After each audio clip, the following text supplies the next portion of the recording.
Hey everyone, it's Mikki here. You're listening to Mini Mikkipedia on a Monday, and today I want to revisit, just briefly, a topic of conversation which is never very far from social media or questions that I get from clients and members of my group, particularly as we head into, when I'm dealing with a whole group of people, many of whom train early in the morning, and that is the topic of fasted versus fed training.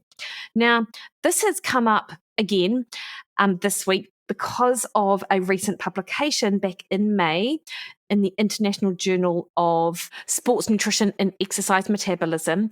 And it's talking about whether or not you should train in a fasted or fed state and what difference this makes to adaptations to resistance training. So now this was a study conducted over 12 weeks, looking specifically, as I said, on resistance training. And it was on a group of 37 participants, 22 of whom were females. And they trained either fasted and then had breakfast, or they trained after breakfast and then went about with their day.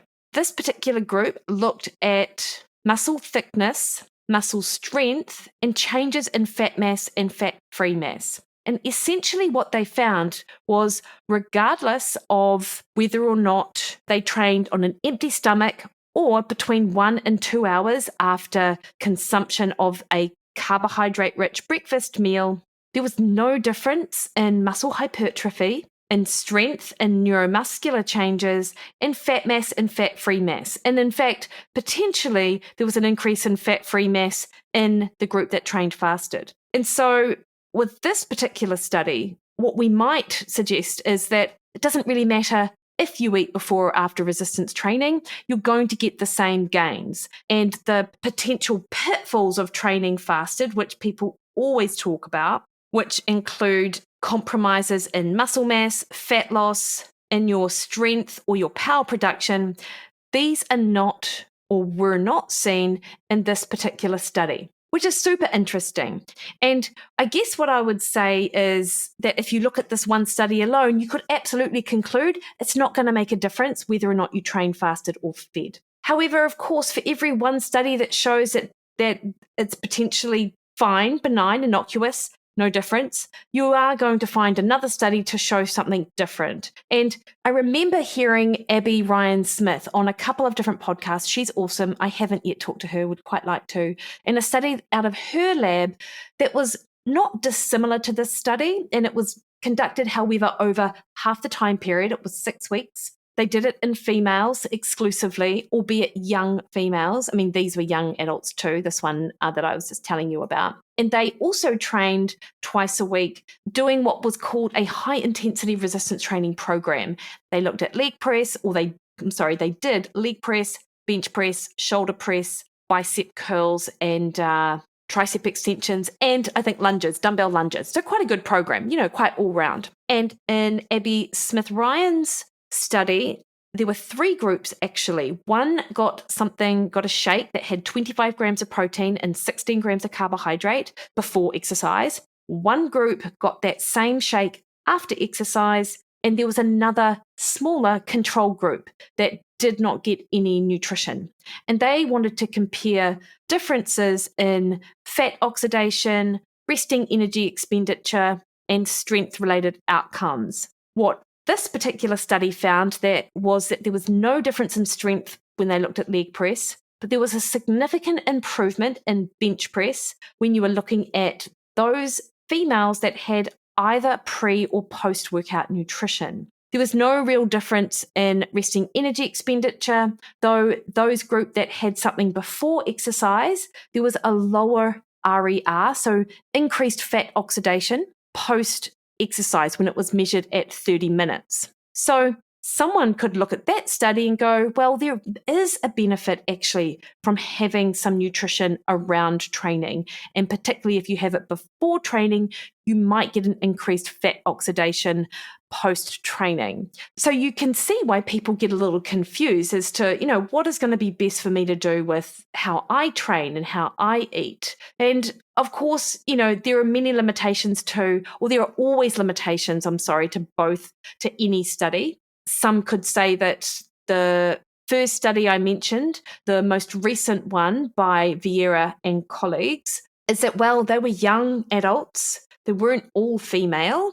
They only trained twice a week. And how good was their diet-related information that was collected anyway? Whereas with Abby Smith-Ryan's lab, you could also say, well, they were young, exclusively female, but still young, with an average age of 20 and a half. They too only trained twice a week. And while they did collect diet information, it was on a subsample of individuals, and it wasn't a big study anyway. I will say exercise science never has really big studies because it's a super expensive thing to do to conduct human trials. So that's, whilst it's a critique, it's not like a criticism of that particular study or any study. Any study could potentially inform the space or the questions that we're trying to answer.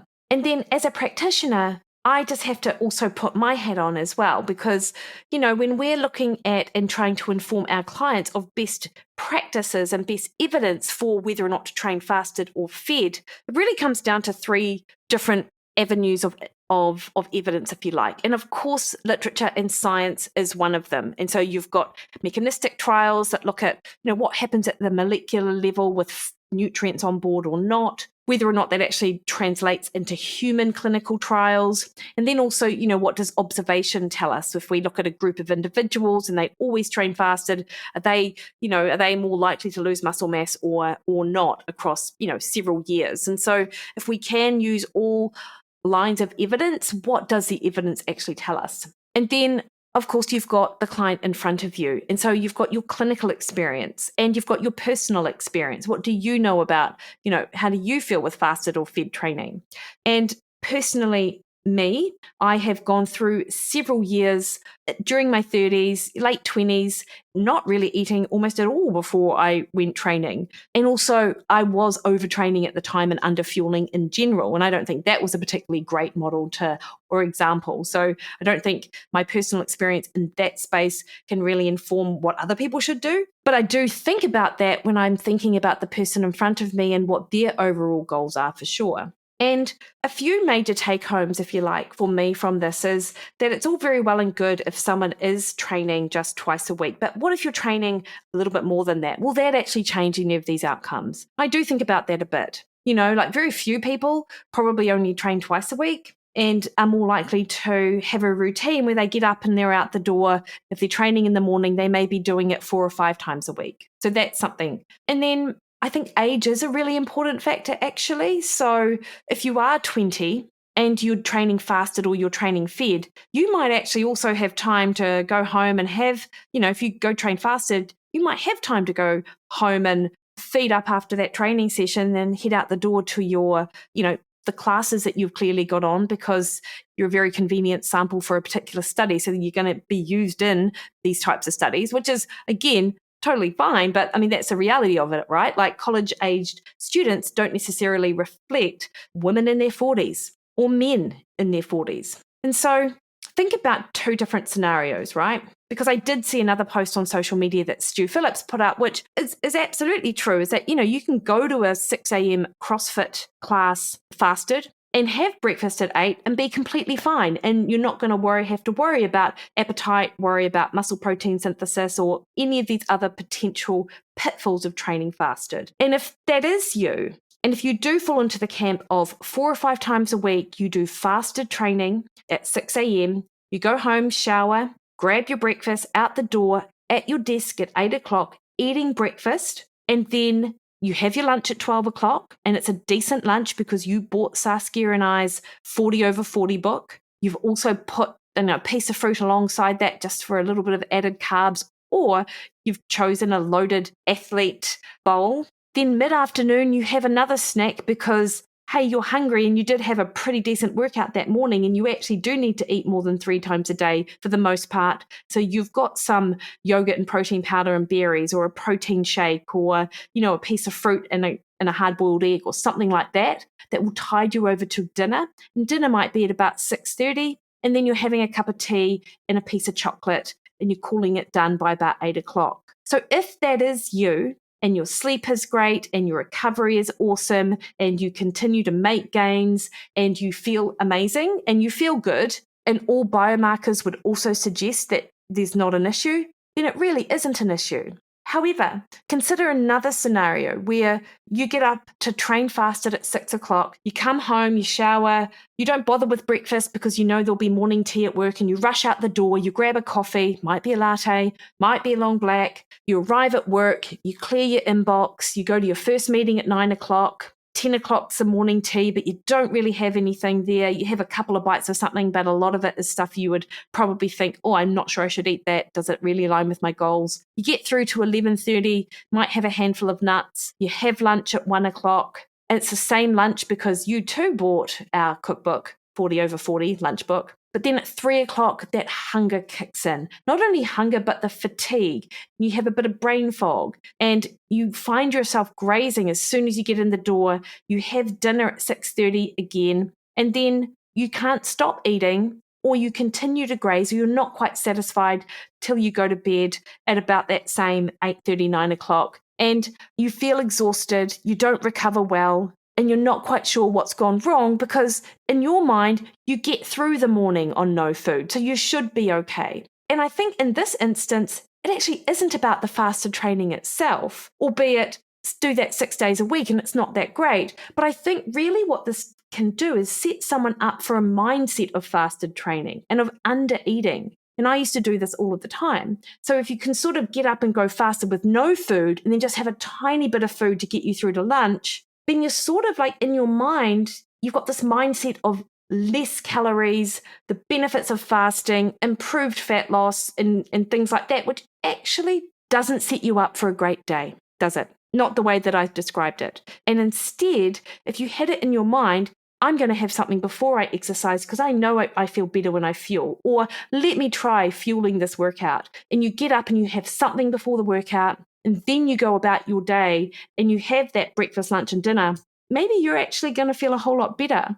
And so I just wonder what mindset people sort of get into when they're on that fasted training bandwagon, and particularly when they're running a calorie deficit or they're wanting to improve their body composition, because there is less calories going in anyway. You need to make sure that the calories that are going in are helping support that workout.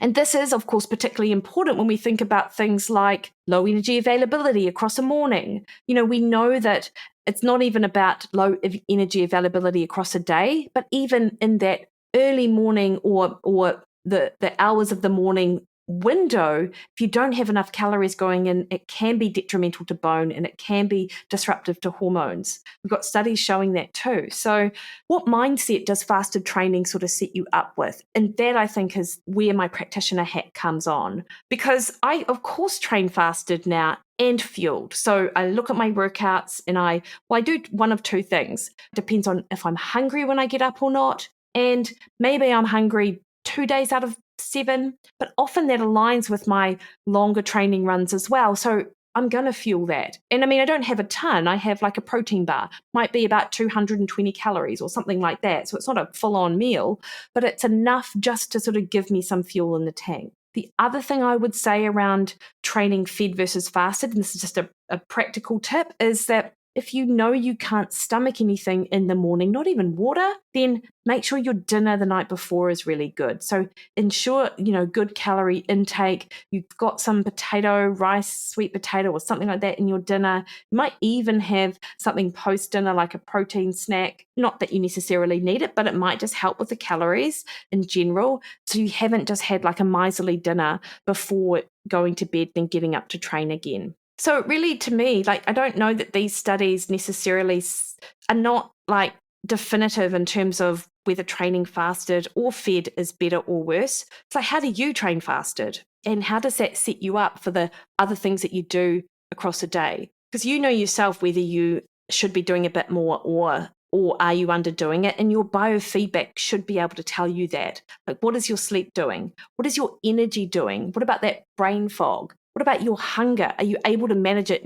Are you feeling satisfied? And do you have good satiation after your meals? And what's your recovery like around training and post-training? And are you able to hit that workout again the next day? These are all important questions to ask yourself. So don't just go by what social media tells you is what you should or shouldn't be doing. You really need to check in with yourself, because that's ultimately going to give you a much better answer than what gurus on social media will. Anyway, I'd love to hear what you do.